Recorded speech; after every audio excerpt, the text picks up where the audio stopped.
मैं एक गहरा कुआं हूं इस जमीन पर, बेशुमार लड़के लड़कियों के लिए कि उनकी प्यास बुझाता रहूं। उसकी बेपनाह रहमत उसी तरह जर्रे जर्रे पर बरसती है जैसे कुआं सबकी प्यास बुझाता है। इतनी सी कहानी है मेरी, ज़ैनुल आबदीन और आशी अम्मा के बेटे की कहानी। उस लड़के की कहानी जो अखबारें बेचकर अपने भाई की मदद करता था। उस शागिर्द की कहानी जिसकी परवरिश शिव सुब्रमण्य अय्यर और अय्यादुराई सोलोमन ने की।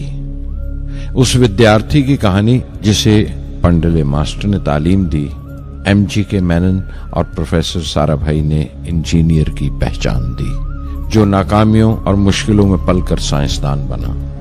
और उस रहनुमा की कहानी जिसके साथ चलने वाले बेशुमार काबिल और हुनरमंद लोगों की टीम थी।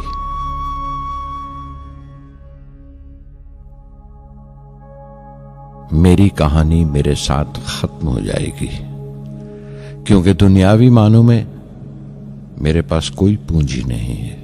मैंने कुछ हासिल नहीं किया, जमा नहीं किया। मेरे पास कुछ नहीं और कोई नहीं, न बेटा, न बेटी, न परिवार। मैं दूसरों के लिए मिसाल नहीं बनना चाहता, लेकिन शायद कुछ पढ़ने वालों को प्रेरणा मिले कि अंतिम सुख रूह और आत्मा की तस्कीन है। खुदा की रहमत उनकी वरासत है। मेरे परदादा अबुल, मेरे दादा फकीर और मेरे वालिद ज़ैनुल आबदीन का खानदानी सिलसिला अब्दुल कलाम पर खत्म हो जाएगा, लेकिन खुदा की रहमत कभी खत्म नहीं होगी, क्योंकि वो अमर है, लाफानी है। पूर्णमद पूर्णमिदं पूर्णात् पूर्णमुदच्यते पूर्णस्य पूर्णमादाय पूर्णमेवावशिष्यते। ॐ पूर्णमदः पूर्णमिदं पूर्णात् पूर्णमुदच्यते पूर्णस्य पूर्णमादाय पूर्णमेवावशिष्यते। पूर्णमदः पूर्णमिदं पूर्णात् पूर्णमुदच्यते पूर्णस्य पूर्णमादाय पूर्णमेवावशिष्यते। पूर्णमदः पूर्णमिदं पूर्णात् पूर्णमुदच्यते पूर्णस्य पूर्णमादाय पूर्णमेवावशिष्यते।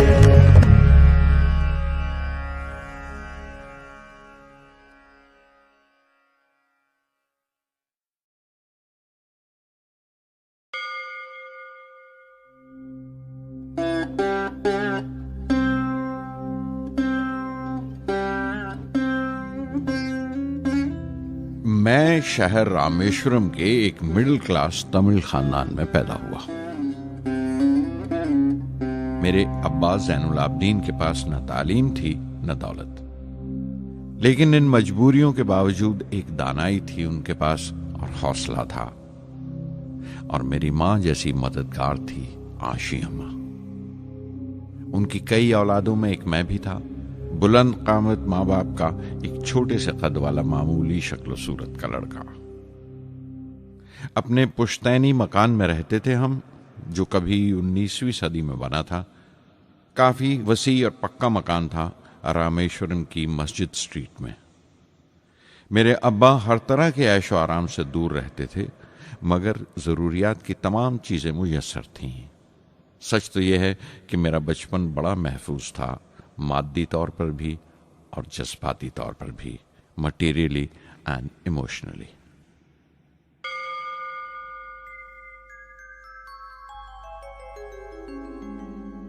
रामेश्वरम का मशहूर शिव मंदिर हमारे घर से सिर्फ 10 मिनट की दूरी पर था। हमारे इलाके में ज्यादा आबादी मुसलमानों की थी, फिर भी काफी हिंदू घराने थे जो बड़े इत्तेफाक से पड़ोस में रहते थे। हमारे इलाके में एक बड़ी पुरानी मस्जिद थी, जहां मेरे अब्बा मुझे हर शाम नमाज पढ़ने के लिए ले जाया करते थे।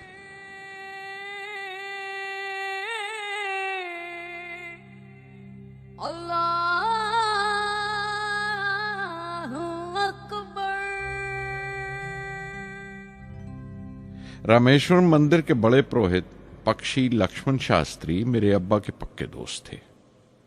मेरी बचपन की यादों में आंकी हुई एक याद ये भी थी कि अपने अपने रवायती लिबास में बैठे हुए वो दोनों कैसे रूहानी मसलों पर देर देर तक बातें करते रहते थे। मेरे अब्बा मुश्किल से मुश्किल रूहानी मामलों को भी तमिल की आम जबान में बयान कर लिया करते थे। एक बार मुझसे कहा था, जब आफत आए तो आफत की वजह समझने की कोशिश करो, मुश्किलें हमेशा खुद को परखने का मौका देती हैं।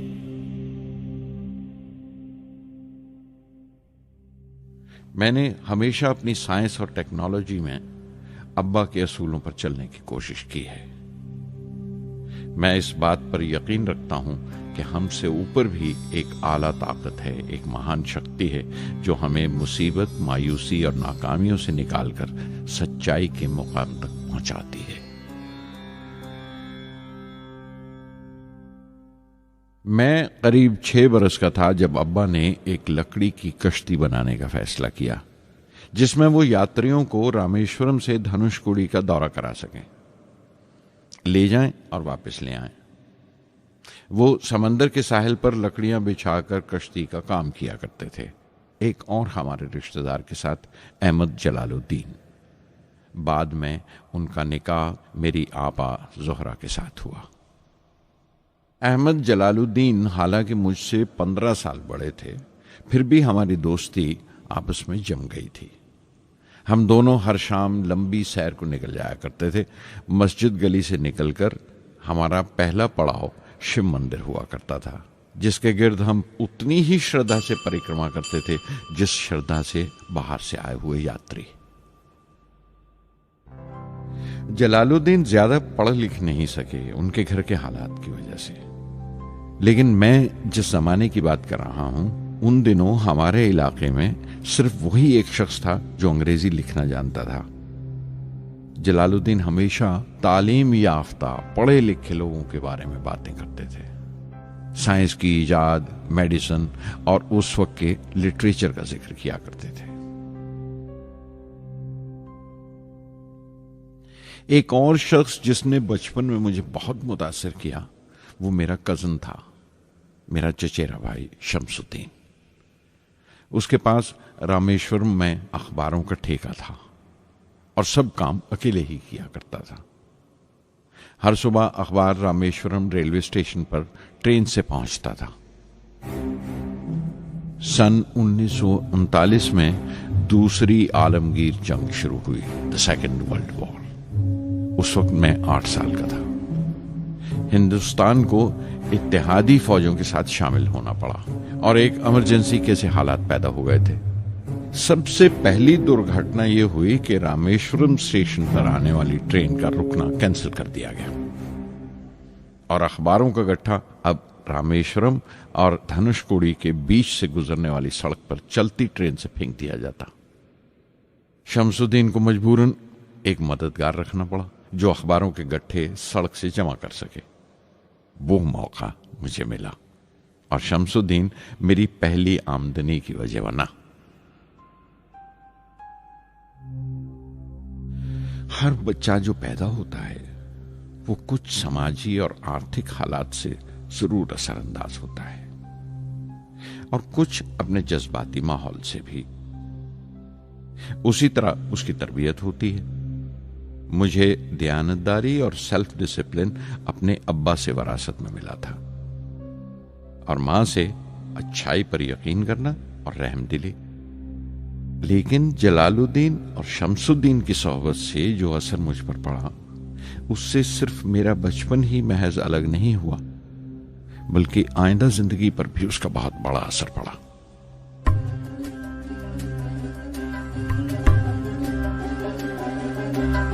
தந்தை மகற்கு ஆற்றும் நன்றி அபயத்து முந்தி இருப்பச்செயல். தந்தை மகற்கு ஆற்றும் நன்றி அபயத்து முந்தி இருப்பச்செயல்.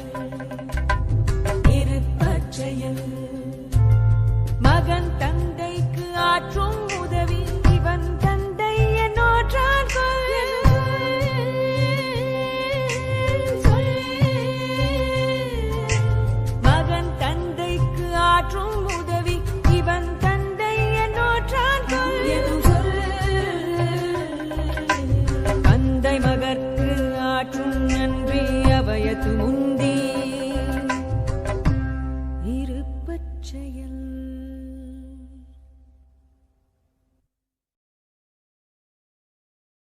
फिर जंग खत्म हो गई और हिंदुस्तान की आज़ादी बिल्कुल यकीनी हो गई।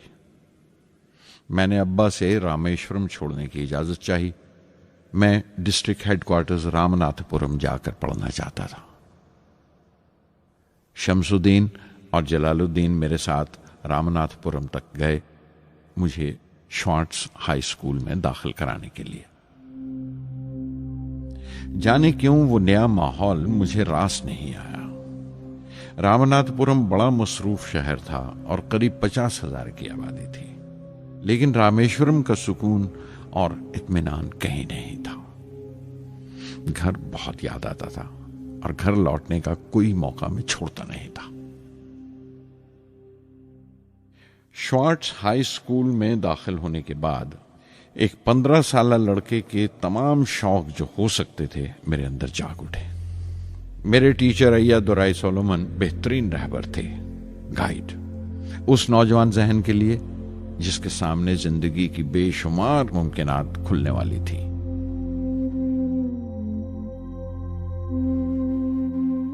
रामनाथपुरम के उस अरसे क़याम में उनसे मेरा रिश्ता उस्ताद शागिर्द या गुरु शिष्य से भी आगे निकल गया। अय्या दुराई कहा करते थे, जिंदगी कामयाब होने और नतीजे हासिल करने के लिए 3 ताकतों पर काबू पाना बहुत जरूरी है: ख्वाहिश, यकीन और उम्मीद। अय्या दुराई सोलोमन, जो बाद में रेवरेंड हो गए, कहा करते थे, इससे पहले कि मैं चाहूं कुछ हो जाए, यह जरूरी है कि मेरे अंदर उसकी पूरी शिद्दत से ख्वाहिश हो और यकीन हो कि वो होगा। मैं अपनी जिंदगी से अगर मिसाल दूं तो मुझे बचपन से ही आसमान के इसरार और परिंदों की परवाज हमेशा हैरान करती थी, फैसिनेट करती थी। समंदर में कूंजों और बगलों को ऊंची उड़ाने लगाते देखता था तो उड़ने को जी करता था। मैं एक सादा लोग गांव ही का लड़का तो था, लेकिन मुझे यकीन था कि एक दिन मैं जरूर उन कूंजों की तरह बुलंद उड़ाने लगाऊंगा, बुलंदी पर परवाज करूंगा। और हकीकत यह है कि रामेश्वरम से उड़ने वाला मैं पहला लड़का था।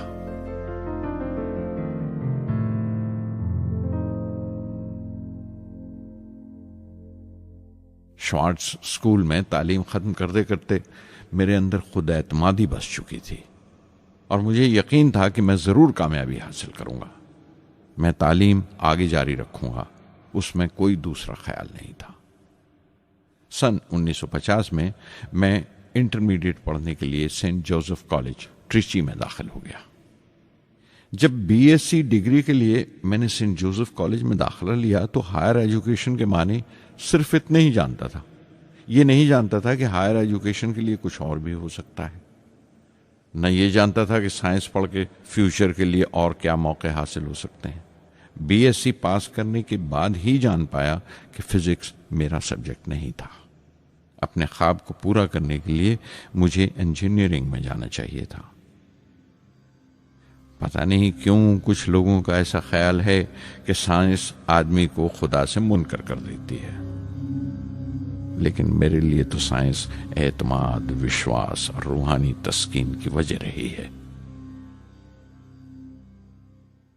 किसी तरह मैं MIT यानी मद्रास इंस्टीट्यूट ऑफ टेक्नोलॉजी के उम्मीदवारों की लिस्ट में तो आ गया, लेकिन उसका दाखला बहुत महंगा था।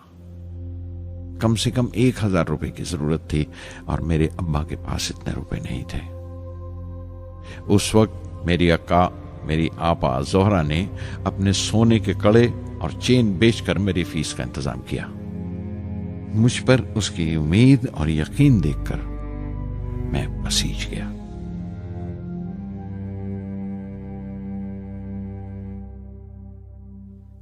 MIT में सबसे ज्यादा मजा आया। वहां 2 हवाई जहाज रखे देखकर जो उड़ान से बरी कर दिए गए थे, मुझे उनकी तरफ एक अजीब सा खिंचाव महसूस होता था। और जब सब लड़के हॉस्टल लौट जाते थे, मैं कई कई घंटे उनके पास बैठा रहता था। फर्स्ट ईयर मुकम्मल करने के बाद जब मुझे अपने ज्यादा खुसूसी मजमून चुनना थे, यानी अपनी स्पेशल ब्रांच का चुनाव करना था, तो मैंने फॉरेन एरोनॉटिकल इंजीनियरिंग का चुनाव कर लिया। MIT की तालीम के दौरान मुझे 3 टीचर्स ने बहुत मुतासिर किया। Professor Sponder, professor KAV Pandalai, professor Narasimha Rao. Professor Sponder technical aerodynamics सिखाते थे। एरोनॉटिकल इंजीनियरिंग में दाखिले से पहले मैंने उनसे सलाह ली थी।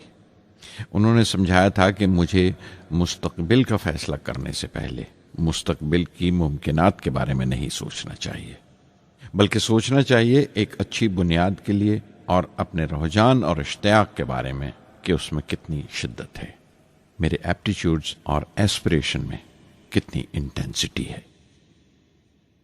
मैं खुद भी होने वाले इंजीनियरिंग स्टूडेंट्स से कहना चाहता हूं कि जब वो अपना स्पेशलाइजेशन का चुनाव करें तो ये देखें कि उनमें कितना शौक है, कितना उत्साह है और लगन है उस शोबे में जाने के लिए। प्रोफेसर KAV पंडले ने मुझे एरोस्ट्रक्चर डिज़ाइन सिखाया और उसका तज्जिया भी, विश्लेषण, एनालिसिस भी। वो बड़े खुशदिल और दोस्त टीचर थे और हर साल कोई ना कोई नया तरीका, नया नजरिया लेकर आते थे कोर्स में। प्रोफेसर नरसिंह राव मैथमेटिशियन थे। वो एरोडायनेमिक्स की थ्योरी सिखाया करते थे। उनकी क्लास में दाखिल होकर मुझे मैथमेटिकल फिजिक्स बाकी तमाम सब्जेक्ट से ज्यादा अच्छा लगने लगा। साध संगी हरि हरि नाम चित्तारा चित्तारा, साध संगी हरि हरि नाम चित्तारा, सहजी अनंतु होवे दिनु राति, अंकुर भलो हमारा, साध संगी साध संगी।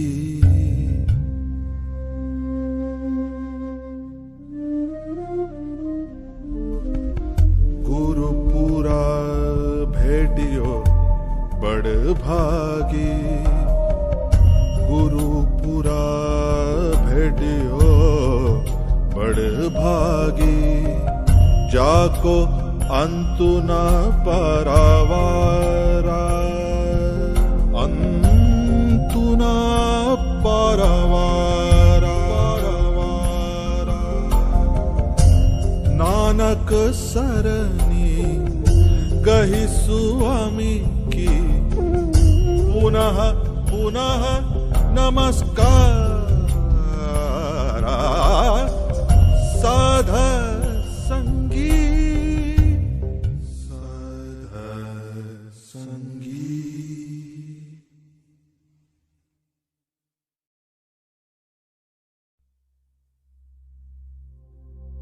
MIT से मैं बेंगलोर के हिंदुस्तान एरोनॉटिक्स लिमिटेड HAL में बतौर ट्रेनी दाखिल हो गया।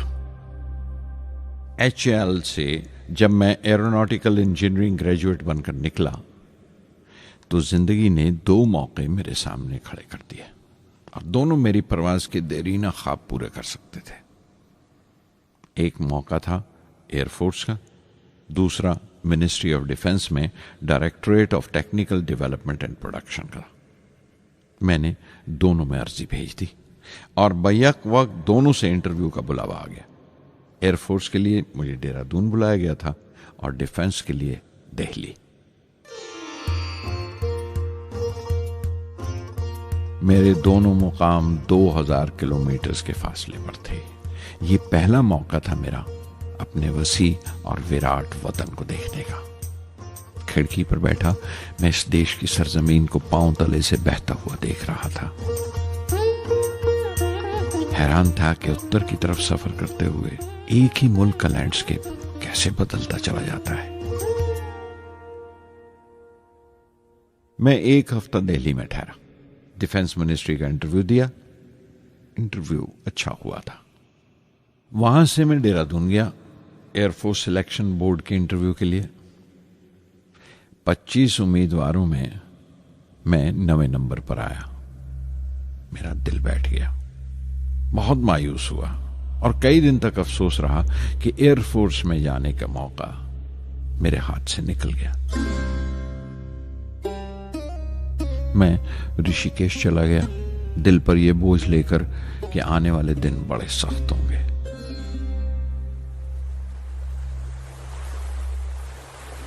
गंगा में स्नान किया और फिर चलता हुआ पास की पहाड़ी पर शिवानंद आश्रम तक पहुंच गया। स्वामी शिवानंद से भेंट हुई। देखने में बिल्कुल गौतम बुद्ध लगते थे, सफेद दूधिया धोती और पांव में लकड़ी की खड़ाऊ। उनकी बच्चों सी मासूम मुस्कान और सादा दिली देखकर बहुत प्रभावित हुआ मैंने बताया उन्हें कैसे मैं इंडियन एयरफोर्स में भर्ती होने से रह गया और मेरी कितनी शदीद ख्वाहिश थी आसमानों में उड़ने की, परवास करने की। वो मुस्कुरा दिए और बोले, ख्वाहिश अगर दिलो जान से निकली हो, वो पवित्र हो और उसमें शिद्दत हो, तो उसमें कमाल की एक इलेक्ट्रोमैग्नेटिक एनर्जी होती है, एक बरकी मकनातीसी ताकत होती है। दिमाग जब सोता है तो वो एनर्जी रात की खामोशी में बाहर निकल जाती है और सुबह कायनात ब्रह्मांड से सितारों की गति रफ्तार को अपने साथ समेटकर दिमाग में लौट आती है। इसीलिए जो सोचा है उसकी सृष्टि अवश्य है, वो तख्लीक होगा। तुम विश्वास करो इस अजली बंधन पर, इस वचन पर कि सूरज फिर लौटेगा, बाहर फिर से आएगी। मैं दिल्ली लौट आया, डिफेंस से अपना इंटरव्यू का नतीजा दरियाफ्त किया। जवाब में मुझे अपॉइंटमेंट लेटर थमा दिया गया और अगले दिन से सीनियर साइंटिफिक असिस्टेंट मुकर्रर कर दिया गया 250 रुपए की माहाना तनख्वाह पर। 3 साल गुजर गए। उन्हीं दिनों बेंगलोर में एरोनॉटिकल डेवलपमेंट एस्टेब्लिशमेंट ADE का एक नया महकमा खुला और मुझे वहां पोस्ट कर दिया गया। बेंगलोर कानपुर से बिल्कुल मुख्तलिफ शहर था। मैं अपने डायरेक्टरेट की पोस्टिंग का पहला साल वहां गुजार चुका था। दरअसल हमारे देश में ये एक अजीब तरीका है, एक अजीब सा ढंग है अपने लोगों को हद दर्जा तक निचोड़ लेने का, जो हमारे लोगों को इंतहा पसंद बना देता है। शायद इसलिए कि सदियों इस देश ने गैर मुल्की तहजीबों के जख्म भी खाए हैं और उन्हें अपने दामन में जगह भी दी है। अलग अलग हुक्मरानों से वफा करते करते हम अपनी हैसियत, अपनी यकताई खो बैठे हैं। बल्कि हमने एक और ही किस्म की खूबी पैदा कर ली है कि एक ही वक्त में रहम दिल भी हैं और बेरहम भी, हसास भी हैं और बेहिस भी। जितने गहरे हैं उतने ही सतही। ऊपर से देखो तो हम बड़े खुश रंग और खूबरू नजर आते हैं, लेकिन कोई गौर से देखे तो अपने हुक्मरानों की एक बेढब नकल से ज्यादा कुछ नहीं है। मैंने कानपुर में कल्ले में दबाए हुए पान वाले नवाब वाजिद अली शाह के नकलची बहुत देखे और बेंगलोर में फिरंगियों के अंदाज में कुत्ते की जंजीर थामे टहलते हुए साहिबों की कमी नहीं थी। बेंगलोर में रहकर मैं रामेश्वरम की सुकून और गहरे शांत वातावरण के लिए तरसता था।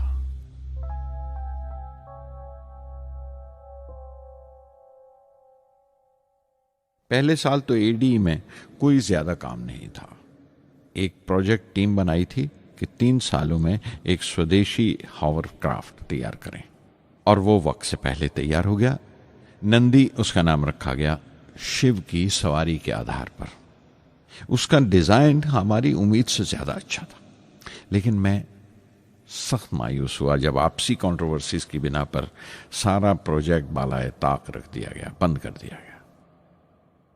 Professor MGK Menon, Tata institute of fundamental research के डायरेक्टर, एक रोज अचानक ही हमारी जांच पड़ताल को आ पहुंचे।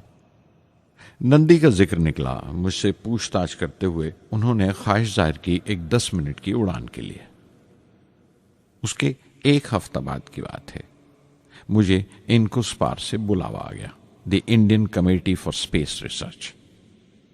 मैं मुंबई चला गया रॉकेट इंजीनियर की पोस्ट के लिए इंटरव्यू देने।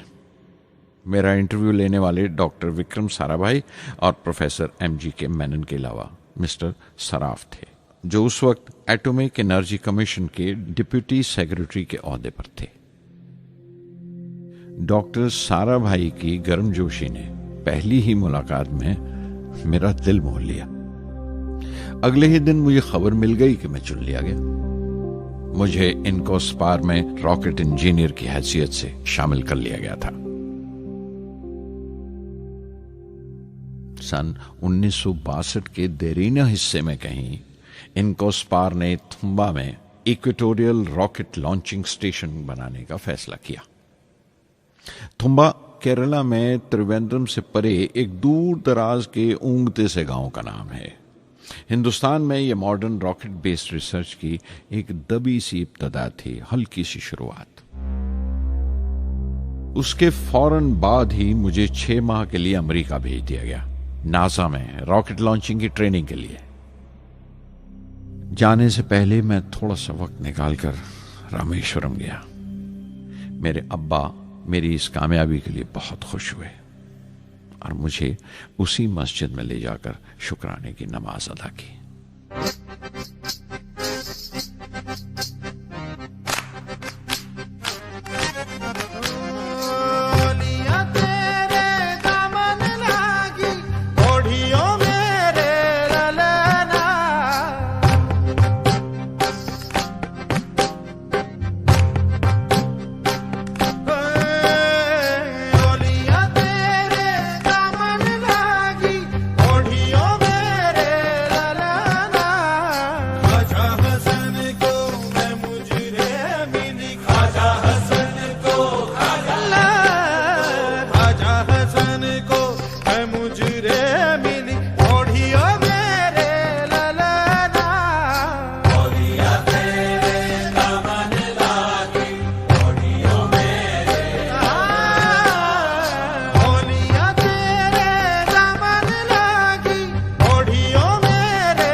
NASA Langley research centre Virginia में मैंने अपने काम की शुरुआत की।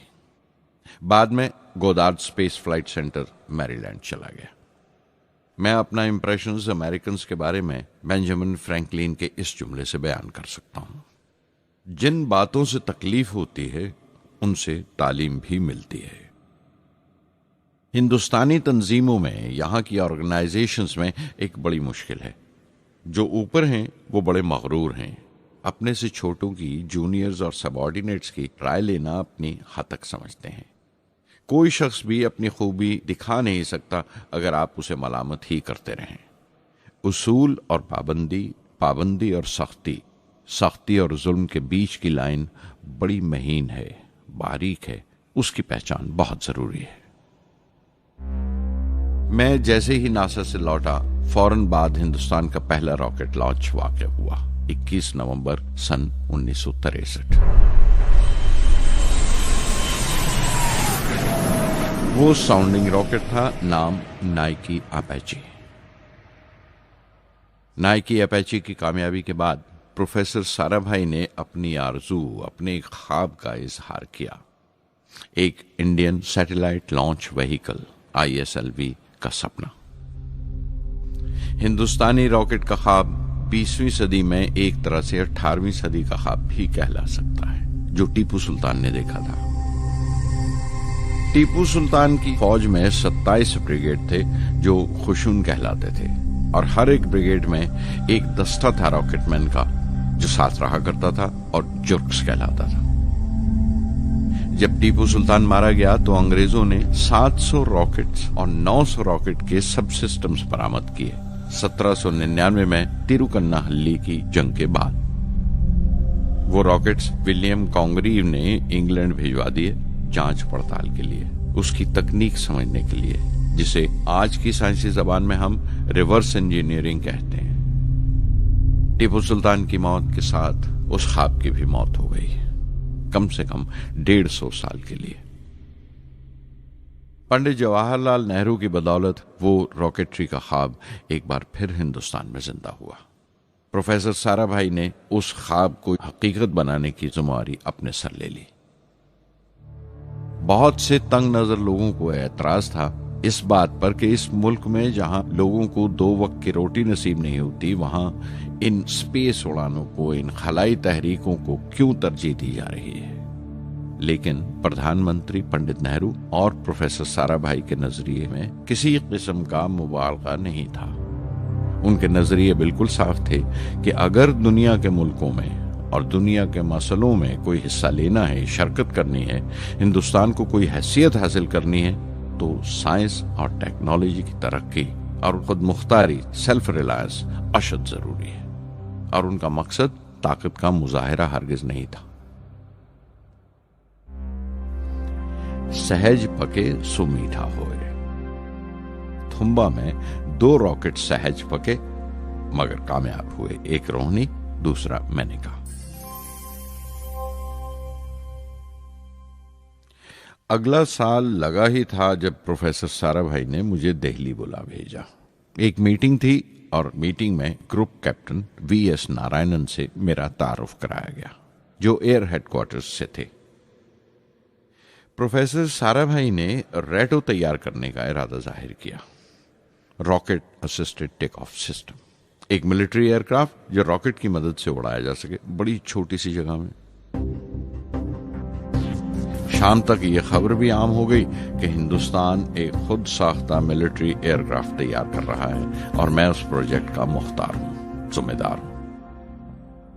मैं कई तरह के जज्बात से भर गया, खुश भी था, शुक्रगुजार भी, खुशकिस्मत भी, और एक एहसास हुआ तकमील का, फुलफिलमेंट का।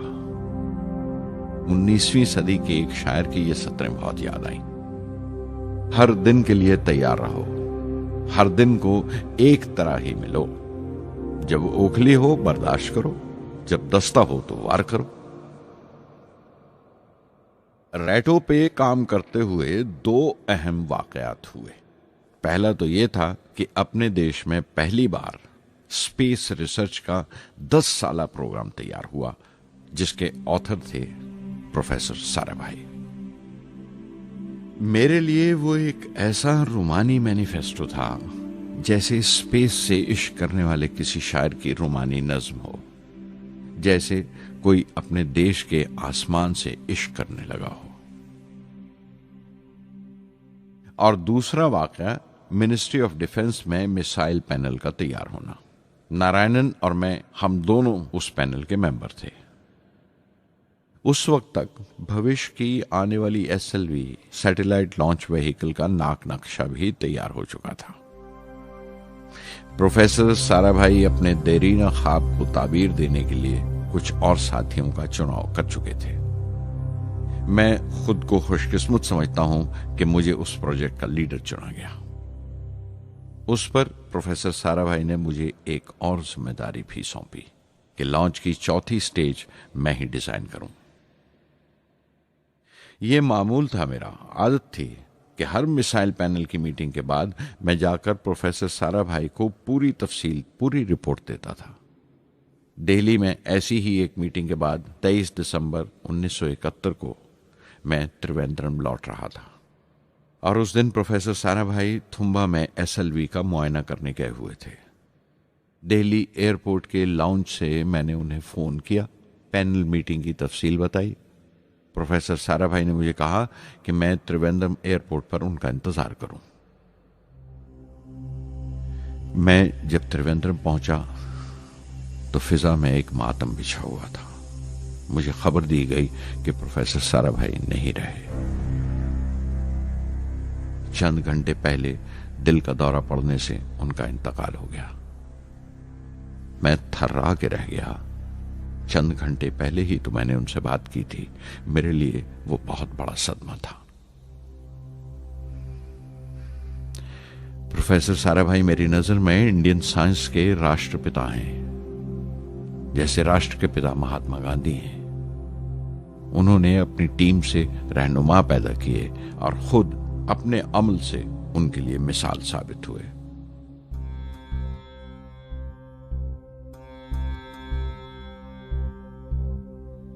నానాటి బతుకు నాటకము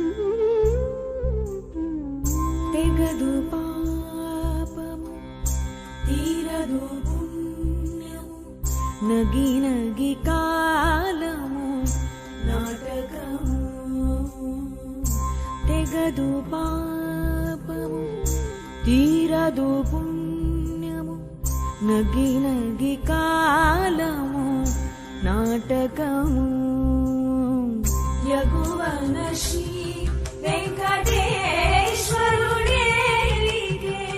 యగువన శ్రీ వెంకటేశ్వరుడేలిగే గగనము మీదిది కైవల్యము గగనము మీదిది కైవల్యము కైవల్యము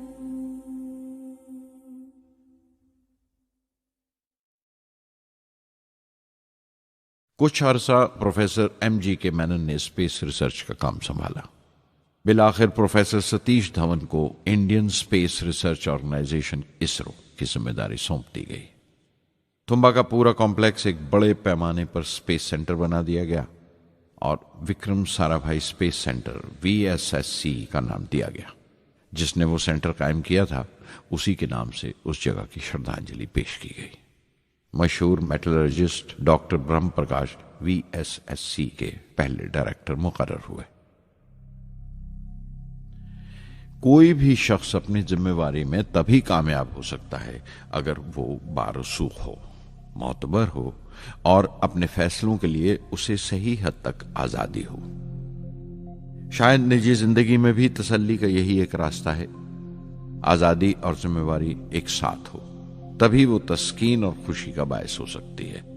और जाती आजादी हासिल करने के लिए मैं 2 रास्ते तजवीज कर सकता था जो मैंने इख्तियार किए। पहला तो ये कि अपनी तालीम और तरबियत को बढ़ावा दो। इल्म, नॉलेज बड़ा कारामद हथियार है, बहुत काम आता है। इल्म जितना ज्यादा होगा उतनी ज्यादा आजादी के हकदार होगे। इल्म वो पूंजी है जो कोई छीन नहीं सकता। टीम की रहनुमाई तभी मुमकिन है अगर आपकी जानकारी मुकम्मल हो, अप टू डेट हो। कामयाब रहनुमा बनने के लिए जरूरी है कि दिन का काम जब खत्म हो आप पिछले काम का जायजा लें, अगले दिन के काम की तैयारी करें। दूसरा तरीका यह है कि अपने काम को अपना फख्र समझें, गर्व समझें और जरूरी है कि अपने अंदर की शक्ति की सही जानकारी हो। जो करो उस पर यकीन रखो या जिस पर यकीन हो वही करो, वरना दूसरों के ईमान का शिकार बनते रहोगे। SLV प्रोजेक्ट के पहले 3 सालों में साइंस के बहुत से नए नए इसरार खुले और आहिस्ता आहिस्ता साइंस और टेक्नोलॉजी का फर्क समझ आने लगा। रिसर्च और अमल, डेवलपमेंट का फासला पता चलने लगा। किसी भी ईजाद में गलतियां होना लाजमी है, लेकिन हर गलती कामयाबी की तरफ एक और कदम उठाती है, एक और सीढ़ी बन जाती है। किसी भी तख्लीक की तरह SLV-3 की तख्लीक भी कई दर्दनाक लम्हों से गुजरी। एक रोज जब मैं और मेरे तमाम साथी अपने कामों में पूरी तरह डूबे हुए थे, मेरे घर से एक मौत की इत्तला पहुंची। मेरे दोस्त और हमदर्द मेरे बहनोई जलालुद्दीन का इंतकाल हो गया था।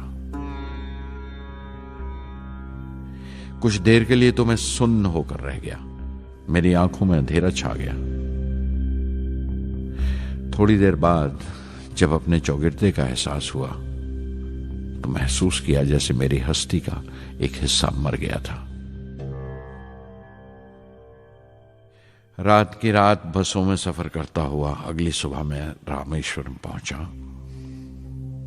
जोहरा को क्या तसल्ली देता और क्या सब्र देता अपनी भांजी महबूबा को जो रो रो कर हलकान हो रही थी।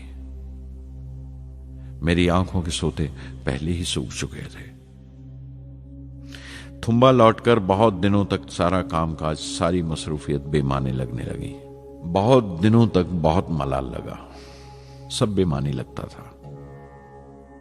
प्रोफेसर धवन देर देर तक हौसला देते थे, कहते SLV पर जैसे जैसे काम आगे बढ़ेगा मुझे सब्र महसूस होगा और ये मायूसी कम होते होते गुजर जाएगी।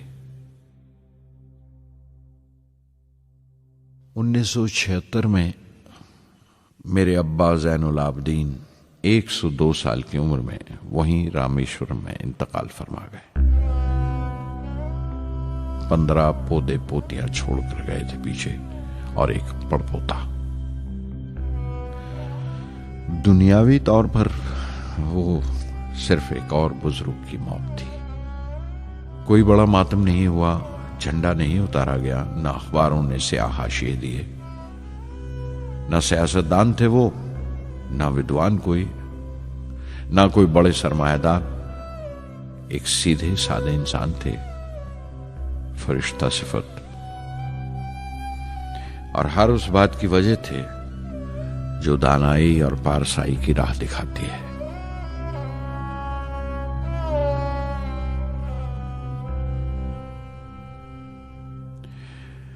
मैं बहुत देर तक अपनी मां के पास बैठा रहा, चुपचाप।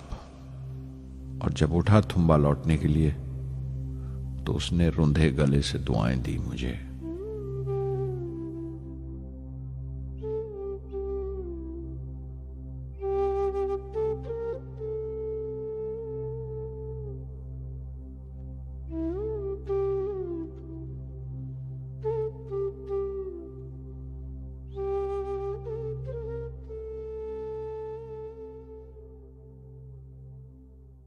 SLV-3 अपोजी रॉकेट जो फ्रांस से उड़ाई जाने वाली थी, अचानक कुछ मुश्किलों का शिकार हो गई।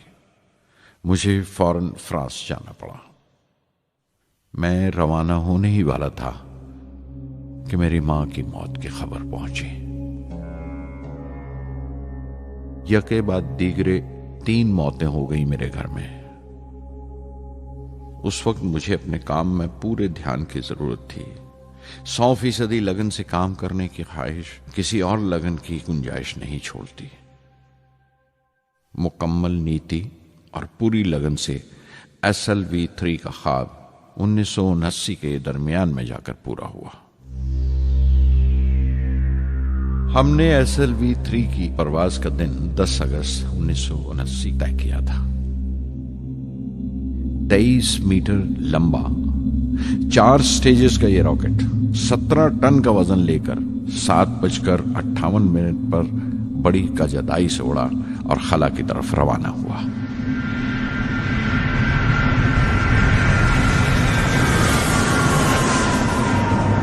पहली स्टेज हर तरह से पुख्ता निकली और बड़े आराम से रॉकेट दूसरी स्टेज में दाखिल हो गया। हम सब दम खुद रह गए, सांस रोके बैठे थे। हमारे बरसों का ख्वाब आसमान की तरफ सफर कर रहा था। अचानक हमारे ख्वाब में दरार आई, हमारा सुकून टूटा, हमारी खामोशी टूटी। दूसरी स्टेज काबू से बाहर होने लगी थी। 317 सेकंड के बाद परवाज टूट गई। मेरी मेहनत और उम्मीद चौथी स्टेज को साथ लेकर तमाम मलबा श्री हरिकोटा से 560 किलोमीटर दूर समंदर में जाके गिरा।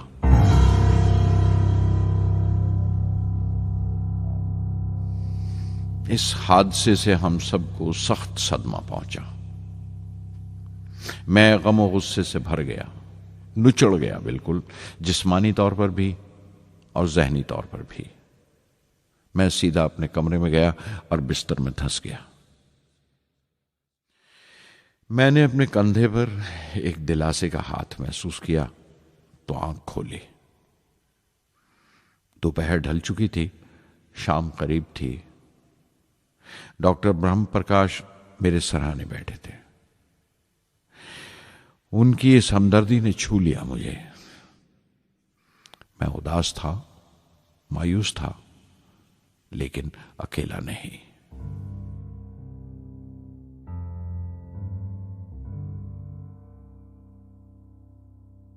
हर शख्स तकनीकी जमा तफरीक और बहस मुबासे के बाद मुतमईन हो चुका था, संतुष्ट हो चुका था, लेकिन मुझे इत्मीनान न आया और मुसलसल बेचैन रहा। मैं बेसाख्ता खड़ा हो गया और एतराफ किया प्रोफेसर धवन के सामने, सर, मेरे साथियों को नाकामयाबी की वजह दरियाफ्त हो जाने से इत्मीनान हो गया, लेकिन मैं उसे काफी नहीं समझता। इस मिशन के डायरेक्टर की हैसियत से इस गलती को भी मैं अपनी जिम्मेवारी समझता हूं। SLV-3 की नाकामयाबी की जिम्मेवारी मेरी है।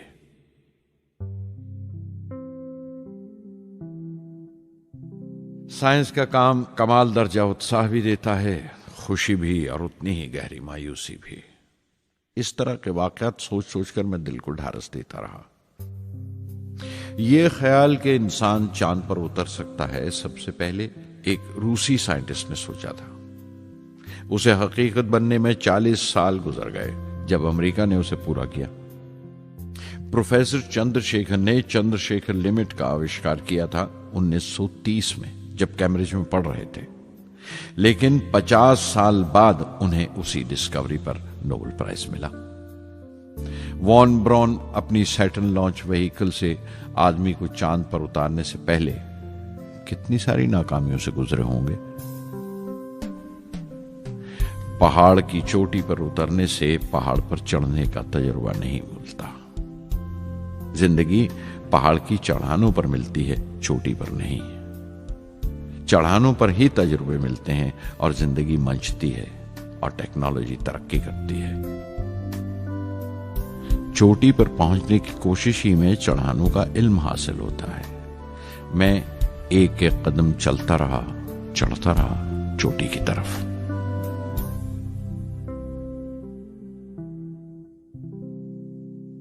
SLV-3 की उड़ान से 30 घंटा पहले 17 जुलाई 1980 के दिन अखबारों की सुर्खियां तरह तरह की राय और अंदाजों से भरी हुई थीं।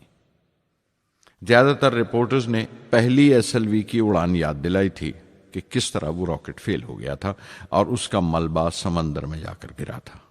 कुछ लोगों ने तो देश की दूसरी खामियों का जिक्र करते हुए भी उसे SLV-3 से जोड़ दिया था।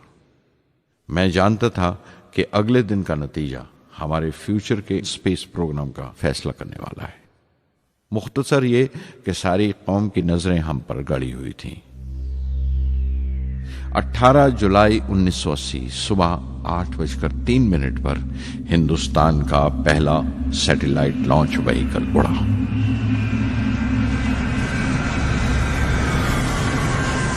मैंने रोहिणी सैटेलाइट का तमाम डेटा कंप्यूटर पर जांचा।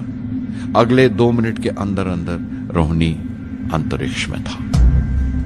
उस तमाम शोरगुल के बीच में मैंने अपनी जिंदगी के सबसे अहम अल्फाज अदा किए। मैं मिशन डायरेक्टर बोल रहा हूं, एक जरूरी खबर सुनने को तैयार रहो।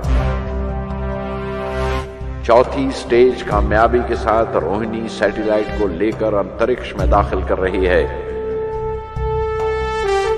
मैं ब्लॉक से बाहर आया तो मेरे साथियों ने मुझे कंधों पर उठा लिया और नारे लगाते हुए जुलूस निकाला। सारी कौम में एक जोश की लहर दौड़ गई।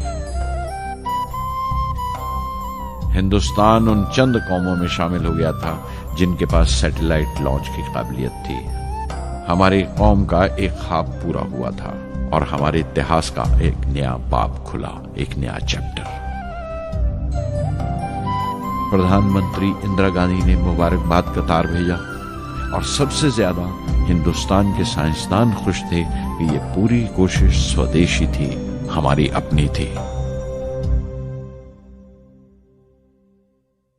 मैं कुछ मिले जुले जज्बात से गुजर रहा था।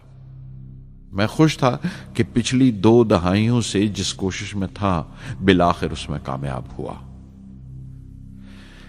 लेकिन उदास था जिन लोगों की बदौलत में यहां पहुंचा था वो लोग मेरे साथ नहीं थे। मेरे अब्बा, मेरे बहनोई जलालुद्दीन और प्रोफेसर साराभाई। SLV-3 की कामयाबी के महीने भर के अंदर ही प्रोफेसर धवन का फोन आया एक दिन और दिल्ली बुलाया प्रधानमंत्री से मिलने के लिए। मेरी एक छोटी सी उलझन थी कपड़ों को लेकर। हमेशा से बड़े आमियाना से कपड़े पहनता हूं और पांव में चप्पल या स्लीपर कह लो। प्रधानमंत्री को मिलने जैसा वो लिबास नहीं था, मेरे लिए नहीं, उनके एहतराम के लिए।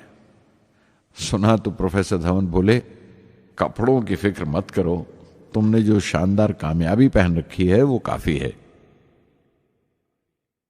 रिपब्लिक डे 1981 मेरे लिए एक बड़ी खुशखबरी लेकर आया कि मुझे पद्म भूषण से नवाजा गया है। मैंने अपने कमरे को बिस्मिल्लाह खां की शहनाई से भर लिया। शहनाई की गूंज मुझे कहीं और ही ले गई। मैं रामेश्वरम पहुंच गया, मां के गले लगा। अब्बा ने मेरे बालों को उंगलियों से सहलाया और मेरा दोस्त, मेरा रफीक जलालुद्दीन मस्जिद गली में जमा हुए लोगों में मेरे इनाम का ऐलान कर रहा था। मेरी बहन जोहरा ने मीठा बनाया घर में। पक्षी लक्ष्मण शास्त्री ने मेरे माथे पर तिलक लगाया। फादर सोलोमन ने मेरे हाथ में सलीब देकर दुआ पढ़ी और प्रोफेसर सारा भाई को देखा। उनके चेहरे पर मुस्कुराहट थी, फख्र था। जो पौधा वो लगाकर गए थे अब पूरा पेड़ बन चुका था, जिसके फल हिंदुस्तान की आवाम तक पहुंच रहे थे।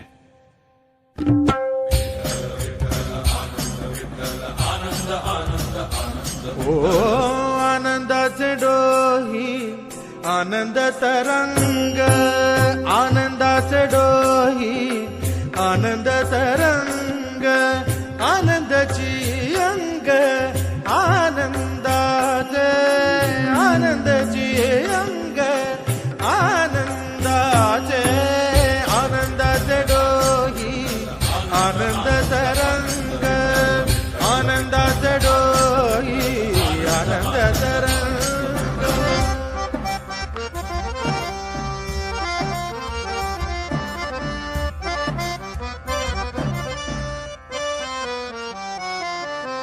गर्भाचे आवडी मातेचा डोहळा, तेथीचा जीवळा तेथे प्रेंबे।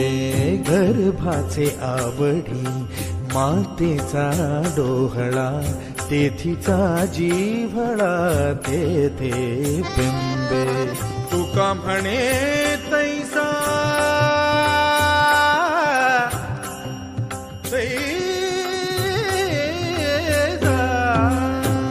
म्हणे तैसा ओतला ठसा, अनुभव सरिसा मुखाला। आनंदाचे डोही आनंद तरंग, आनंदाची अंग, आनंदाचे आनंदाचे डोही आनंद तरंग।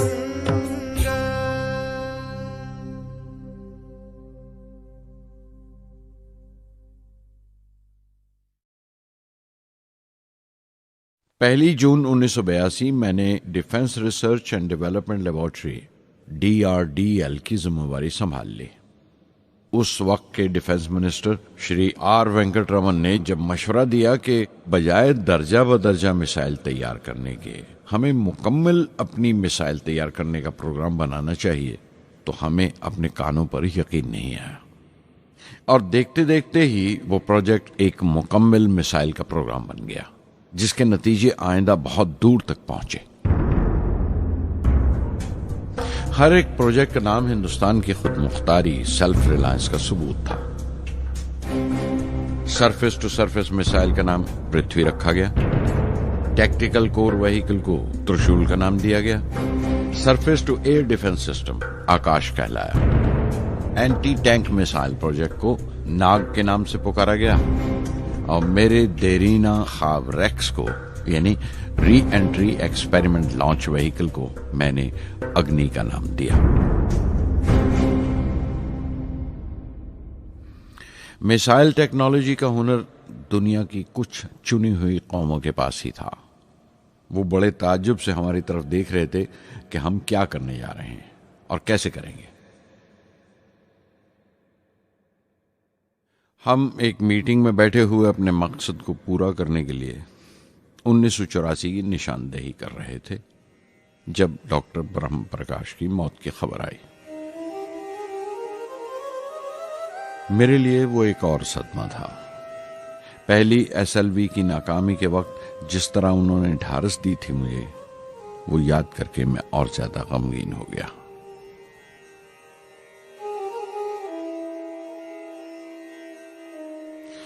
प्रोफेसर सारा भाई अगर VSSC के निर्माता थे, बनाने वाले थे, तो डॉक्टर ब्रह्म प्रकाश उसके आमिल थे, एग्जीक्यूटर थे। उनकी विनम्रता ने मुझे बड़ी हद तक नरम कर दिया और मैंने अपनी तुंद मिजाजी पर काफी काबू कर लिया। उनकी हलीमी सिर्फ अपनी खूबियों तक ही महदूद नहीं थी, बल्कि अपने से छोटों को इज्जत देना भी उनकी आदत में शामिल था। उनके बर्ताव और सलूक में ये बात नजर आ जाती थी कि कोई शख्स भी खामियों से खाली नहीं है। यहां तक कि अफसर भी, लीडर भी, रहनुमा भी। वो बहुत बड़े दानिश्वर थे। एक कमजोर से शरीर के अंदर उनमें बच्चों की सी मासूमियत थी। मुझे वो हमेशा साइंसदानों में संत नजर आते थे।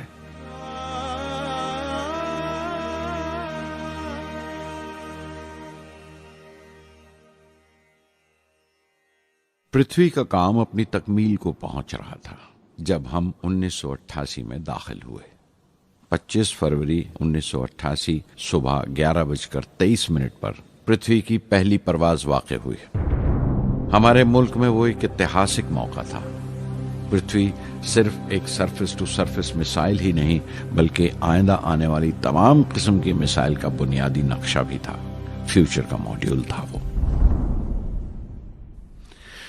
पृथ्वी ने हमारे आस पड़ोस के मुल्कों को दहला दिया। मगरबी यानी वेस्टर्न मुल्कों को पहले तो हैरत हुई, फिर गुस्से का इजहार किया और पाबंदी लगा दी इंडिया के लिए कि वो ऐसी कोई चीज बाहर के मुल्कों से न खरीद सकें जो उनके मिसाइल प्रोग्राम में इस्तेमाल हो सकती हो या काम आ सकती हो। मिसाइल की इजाद में हिंदुस्तान की खुद मुख्तारी ने दुनिया के तमाम तरक्की याफ्ता मुल्कों को परेशान कर दिया। अग्नि की टीम में 500 से ज्यादा साइंसदान शामिल थे। अग्नि की परवाज 20 अप्रैल 1999 तय पाई थी। लॉन्च की तमाम तैयारियां मुकम्मल हो चुकी थीं और हिफाजत के लिए यह फैसला किया गया था कि लॉन्च के वक्त आसपास के तमाम गांव खाली करा दिए जाएं। अखबारात और दूसरी मीडिया ने इस बात को बहुत उछाला। 20 अप्रैल पहुंचते पहुंचते तमाम मुल्क की नजरें हम पर टिकी हुई थीं। दूसरे मुल्कों का दबाव बढ़ रहा था कि हम इस तजुर्बे को मुलतवी कर दें या खारिज कर दें, लेकिन सरकार मजबूत दीवार की तरह हमारे पीछे खड़ी रही और किसी तरह हमें पीछे नहीं हटने दिया।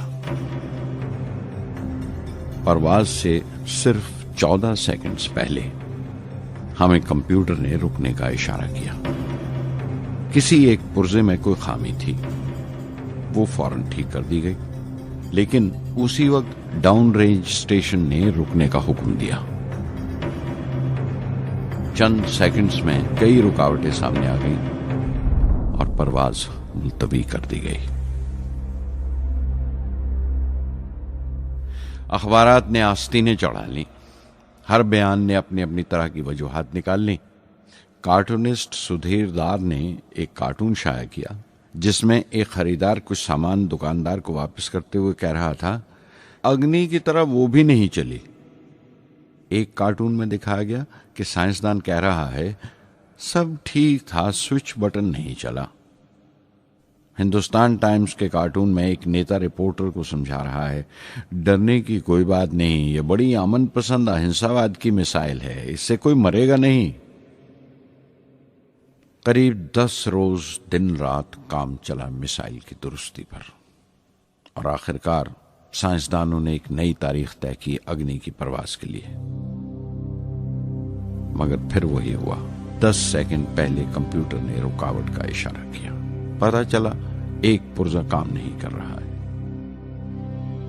परवाज फिर मुलतवी कर दी गई।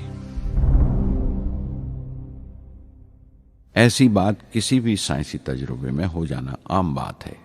गैर मुल्कों में भी बहुत बार होता है, लेकिन उम्मीद से भरी हुई कौम हमारी मुश्किलें समझने को तैयार नहीं थी। हिंदू अखबार में केशव का एक कार्टून छपा जिसमें एक देहाती कुछ नोट गिनते हुए कह रहा था, मिसाइल के वक्त गांव से हट जाने का मुआवजा मिला है। 2-4 बार और ये तजुर्बा मुलतवी हुआ तो मैं पक्का घर बनवा लूंगा। अमोल बटर वालों ने अपने होर्डिंग पर लिखा, अग्नि को ईंधन के लिए हमारे बटर की जरूरत है। अग्नि की मुरम्मत का काम जारी रहा। आखिरकार एक बार फिर 22 मई की तारीख अग्नि की परवाज के लिए तय पाई। उसकी पिछली रात doctor Arunachalam, general KN Singh और मैं डिफेंस मिनिस्टर KC पंत के साथ चहलकदमी कर रहे थे। पूरे चांद की रात थी, हाई टाइड का वक्त था और लहरें गरज गरज कर खुदा की अजमत का नाम ले रही थी। कल अग्नि की परवाज कामयाब होगी या नहीं, बार बार यही सवाल हमारे दिमाग में गूंज रहा था।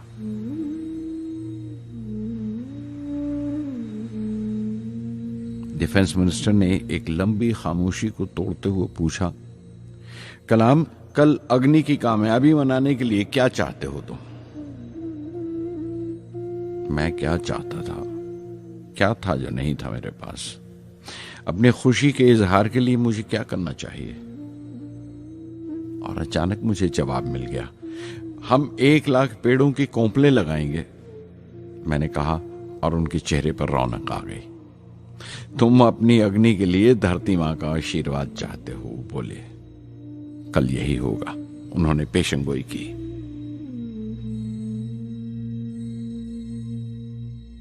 अगले दिन सुबह 7:10 पर अग्नि लॉन्च हुई।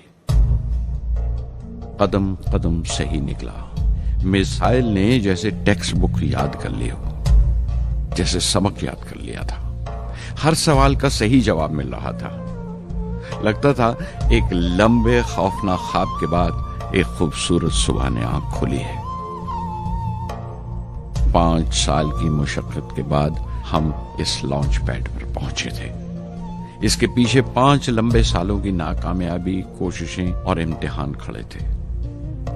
इस कोशिश को रोक देने के लिए हिंदुस्तान ने हर तरह के दबाव बर्दाश्त किए थे, लेकिन हमने कर दिखाया जो करना था। मेरी जिंदगी का सबसे कीमती लम्हा था वो मुट्ठी भर सेकंड्स, 600 सेकंड की वो परवाज जिसने हमारी बरसों की थकान दूर कर दी, बरसों की मेहनत को कामयाबी का तिलक लगाया। उस रात मैंने अपनी डायरी में लिखा, अग्नि को इस नजर से मत देखो। ये सिर्फ ऊपर उठने का साधन नहीं है, न शक्ति की नुमाइश है। अग्नि एक लौ है जो हर हिंदुस्तानी के दिल में जल रही है। इसे मिसाइल मत समझो, ये कौम के माथे पर चमकता हुआ आग का सुनहरी तिलक है। स्वधर्मम् अपि चावेक्ष्य न विकम्पितुम् अर्हसि, धर्म्याद् युद्धश्रेयोऽन्यक्षत्रियस्य न विद्यते।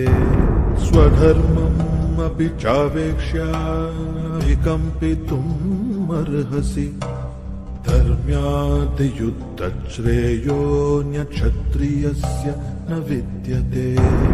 अदच्चेत्त्वम् इमं धर्म्यं सङ्ग्रामं न करिष्यसि, तदस्वधर्मं कीर्तिं च हित्वा पापम् अवाप्स्यसि, हित्वा पापम् अवाप्स्यसि।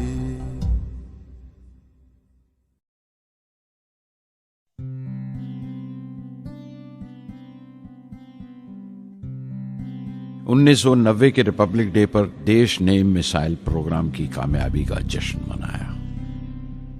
मुझे पद्म विभूषण से नवाजा गया और डॉक्टर अरुणाचलम को भी। 10 साल पहले पद्म भूषण की यादें एक बार फिर हरी हो गईं। रहन सहन मेरा अब भी वैसा ही था जैसा तब था। 10 बाय 12 का एक कमरा किताबों से भरा हुआ और कुछ जरूरत का फर्नीचर जो किराए पर लिया था। फर्क इतना ही था कि तब यह कमरा त्रिवेंद्रम में था, अब हैदराबाद में।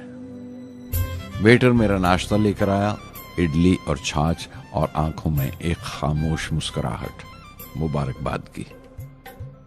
मैं अपने हमवतनों की इस नवाजिश से छलक गया।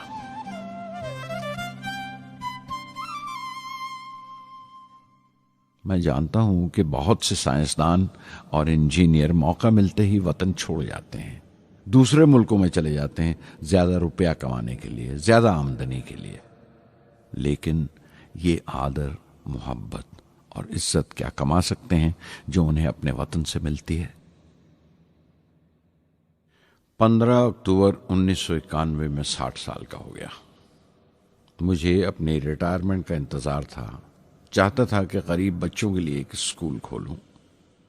ये वो दिन थे जब मैंने सोचा कि अपनी जिंदगी के तजुर्बे, मुशाहिदे और वो तमाम बातें कलमबंद करूं जो दूसरों के काम आ सकें। एक तरह से अपनी स्वाने उम्री लिखूं, अपनी जीवनी। मेरे ख्याल में मेरे वतन के नौजवानों को एक साफ नजरिए और दिशा की जरूरत है। तभी ये इरादा किया कि मैं उन तमाम लोगों का जिक्र करूं जिनकी बदौलत मैं ये बन सका जो मैं हूं। मकसद ये नहीं था कि मैं कुछ बड़े बड़े लोगों के नाम लूं, बल्कि ये कि कोई शख्स कितना भी छोटा क्यों ना हो, उसे हौसला नहीं छोड़ना चाहिए।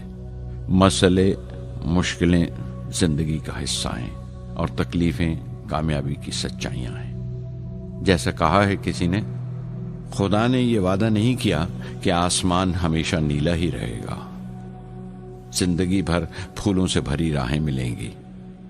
खुदा ने यह वादा नहीं किया कि सूरज है तो बादल नहीं होंगे, खुशी है तो गम नहीं, सुकून है तो दर्द नहीं होगा। मुझे ऐसा कोई गुरूर नहीं कि मेरी जिंदगी सबके लिए एक मिसाल बनेगी, मगर यह हो सकता है कि कोई मायूस बच्चा किसी गुमनाम सी जगह पर जो समाज के किसी माजूर हिस्से से ताल्लुक रखता हो, ये पढ़े और उसे चैन मिले, ये पढ़े और उसकी उम्मीद रोशन हो जाए। हो सकता है ये कुछ बच्चों को नाउमीदी से बाहर ले आए और जिसे वो मजबूरी समझते हैं वो मजबूरी ना लगे। उन्हें यकीन रहे कि वो जहां भी हैं खुदा उनके साथ है। काश हर हिंदुस्तानी के दिल में जलती हुई लौ को पर लग जाए और उस लौ की परवाज से सारा आसमान रोशन हो जाए।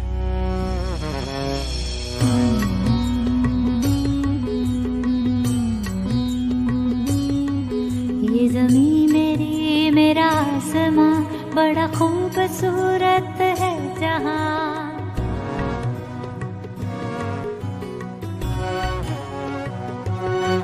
ये ज़मीं मेरी, मेरा आसमां, बड़ा खूबसूरत है जहां।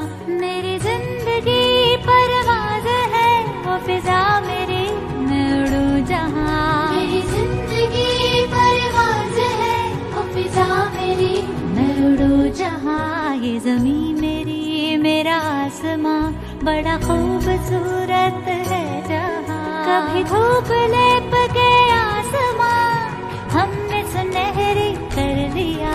कभी धूप लेप के आसमां हमने सुनहरी कर लिया। फिर धूप बांध के पाँव में हम उड़े हैं ठंडी हवाओं में। ज़मीं मेरी, मेरा आसमां, बड़ा खूबसूरत है जहां। कभी वक्त उठा के सरों पे हम और